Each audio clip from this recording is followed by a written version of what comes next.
Bonjour les amis, donc voici une autre intervention de ma part concernant la guerre qui se passe en Russie, qui se passe entre l'Ukraine ou la Russie et l'Ukraine.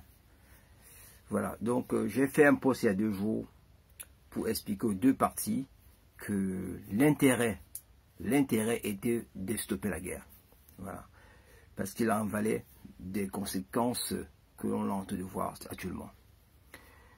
Donc, vous savez, qu'est-ce que j'ai envie de dire? J'ai juste envie de dire que si on fait la guerre, les gens meurent pour après retourner à la table de négociation pour faire la paix.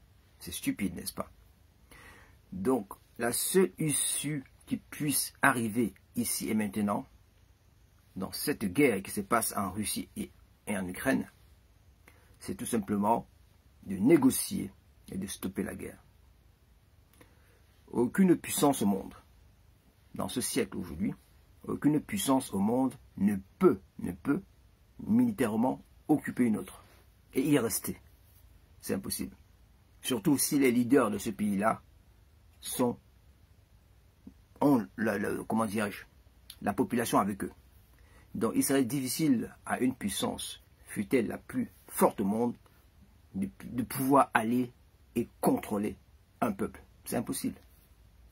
Donc, la seule issue maintenant qui pourrait se passer là-bas, aujourd'hui, en Russie, en Ukraine, c'est la négociation. C'est que le président Poutine tende la main au président ukrainien afin que les deux puissent faire la paix et signer les accords de non-armement de l'Ukraine. Et que l'Ukraine reste un pays neutre. Nous avons les conséquences qui concernent les Africains. Et certainement, parmi eux, il y a des Camerounais aussi. Je m'appelle Denis Ndongé, président du parti politique Ouan Cameroun. C'est au Cameroun. Aujourd'hui, beaucoup d'Africains, des Noirs, disons-le, sont bloqués à la frontière polonaise.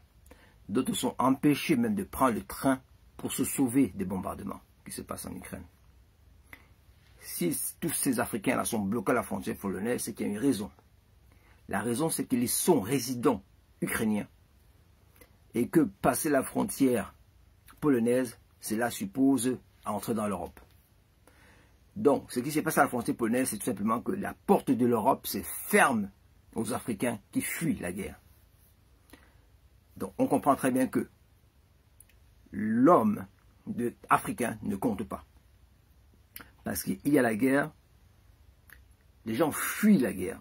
On a vu les Ukrainiens fuir la guerre, qui traversent les frontières, ils sont accueillis de l'autre côté. Et les Africains arrivent, et ils ne peuvent pas passer cette frontière-là. Ça veut dire que la vie de l'Africain ne compte pas. Évidemment, ils disent que oui, s'ils traversent les frontières, ils vont rester dans l'Europe. Peut-être. Mais la vérité est là. La réalité est devant nos yeux. Que faut-il faire? Il faut stopper la guerre, tout simplement. Parce que quand nous, on intervient sur cette histoire Russie-Ukraine, on se dit, mais pourquoi il peut intervenir sur l'histoire Russie-Ukraine? Voilà les conséquences, c'est que les Africains qui sont là-bas, ils sont impactés par cette guerre-là aussi. Ils ont envie de fuir, mais ils ne peuvent pas fuir. Ils sont pris au piège. Donc, je vous exhorte tous à ce qu'on revienne à la table de négociation et qu'on arrête cette guerre. Parce que ça ne sert à rien de faire une guerre, de tuer les gens pour que demain on négocie. Ça ne sert strictement à rien. Ce qui est sûr, c'est que ce qui va se passer là, c'est que le peuple ukrainien va certainement se défendre. Et en se défendant, il y aura des morts. Et ça, c'est une histoire qui peut durer des années. Ça peut durer des années. Ça a commencé, ça peut durer des années. Et donc, il faut stopper ça maintenant, tout de suite. Et si cette guerre s'arrête là maintenant, les Africains qui ont du mal à traverser la frontière pour venir dans l'Europe, pour se protéger, eh bien, ils vont retourner chez eux en Ukraine.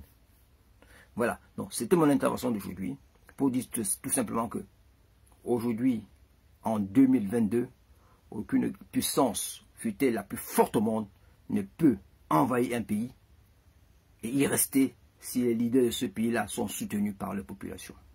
Voilà.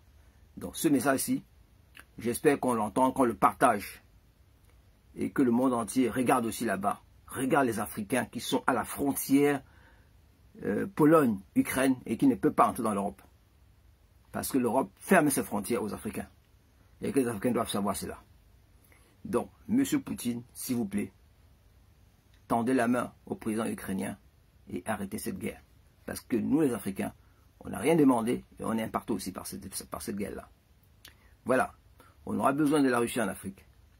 On aura besoin de tout le monde. J'espère que ce message passera. Je ne vais pas mettre long. J'espère aussi que cette guerre s'arrête. Merci de m'écouter. Merci de partager. Je m'appelle Denis Ndongue, président du parti politique One Cameroun. C'est le Cameroun. Merci. À très bientôt.